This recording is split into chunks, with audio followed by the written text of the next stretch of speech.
Hey guys, and welcome to this week's Teen Hour program. So today we are actually going to be making something called pumpkin shadow boxes.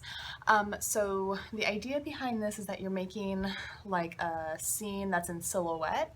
Sometimes this is done inside like a box, thus the name Shadowbox. Sometimes people do it in frames, sometimes people do it in things like we're doing today, like a pumpkin. And it's just to create kind of an atmospheric feeling if you guys are decorating for the fall. So if you guys came to pick up a kit, that is going to have everything that you need in there, with the exception of a kitchen knife so that you can actually carve your pumpkin, scissors so that you can carve out your templates, and I would also recommend, if you have something like an X-Acto knife or even a box cutter that you feel safe using that has a sharper blade, that'll be really helpful for making those like smaller cuts in things like your haunted house or your jack-o'-lantern. If you guys don't do Halloween, that's totally fine. This craft can definitely just be like a nice fall scene. You guys could cut out leaves or just a tree. It doesn't have to be Halloween-y if that's not what you guys do during this time of year. So I do want to let you guys know that if you guys did not pick up a kit, you won't be able to do this project. What I used as far as like our craft pumpkins, I just went and found a carvable craft pumpkin. So it's really nice because it is hollow. So here is my little pumpkin here. The ones that you guys got in your kits are orange, but you can pick these up at any craft store right now. I got the little ones. If you guys want to make a bigger one, you guys totally could. As you guys can see, it's just like this sort of styrofoamy plastic. And if you got, like I said, if you guys didn't get your kit, but you still want to do the project, this was only about $4. So hopefully you guys will be able to recreate it at home if you guys didn't get the supplies from us. I apologize if you guys did not. So on to our craft. Like I said, this is our craft pumpkin. I would recommend when you are cutting your pumpkin, what I did is I used a sharp knife first just to make the first little cut to actually like get the blade into the pumpkin skin. Then I just used a normal pumpkin carving knife, like the kind that you get in kits at the grocery store, and it worked just fine. I would say to not try to start cutting your pumpkin with the pumpkin carving knife because the blades on those things are really thin and you might actually end up like bending the blade or making the blade jump and you could cut yourself. So just when you guys are cutting this, be really careful because you guys are going to be using knives. You guys could potentially hurt yourself if you guys aren't paying attention to what you're doing. This I actually cut all the way through in about just a couple minutes, so it's not overly difficult to actually make the cut, but just be careful. So once you make your cut like this, make a pretty big opening in the front of your pumpkin. That way you can actually see everything that's in there. If you make it too small, then you're just not going to be able to really work inside of the pumpkin to set up your scene. So I would always recommend, you know, just if you guys want, start small and then make more cuts if you need to. But this is about how mine looks. So there you guys go. Once you guys make your cut, you guys can start making your scene. So I included a couple of templates in your kit as well as some black cardstock. So the cardstock is just going to be more rigid. It's going to stand on its own a little bit better.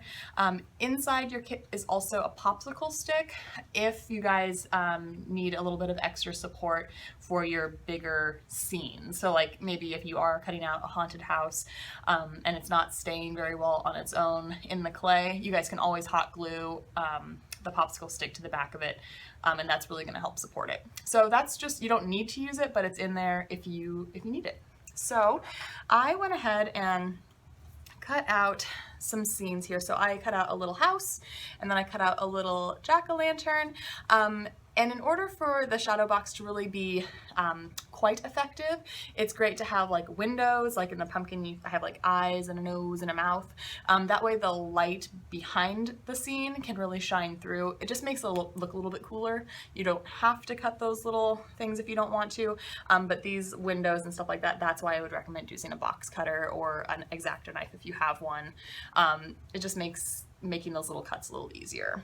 So once you get your scene all set up, I also have some air dry clay that I put in your kit. This is just going to serve as your base. That way you guys can actually stick the cardstock in there. So all you're going to do is you're going to take your pumpkin and you're going to just like put the air dry clay down at the bottom there. And you can move it around as much as you need to. It doesn't need to be like super duper thick. It just needs to exist at the bottom of your pumpkin. So once you get that all set up, there you go. You can go ahead and put your scene in there. So I'll start by putting my house in there. I need to see it so you guys won't see it until it's all done. Okay, so there is my house in there. I'm also going to put my little jack-o'-lantern in there. And I put my jack-o'-lantern a little bit forward from the house, so that way it creates like a 3D sort of situation.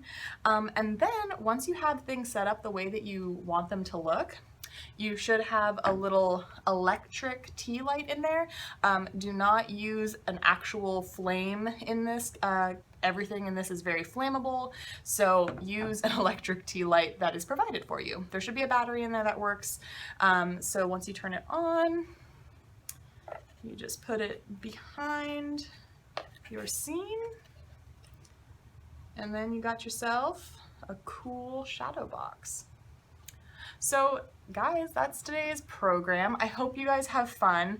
I hope that you guys are able to add to whatever sort of decor you guys have around your home right now, or your bedroom or whatever.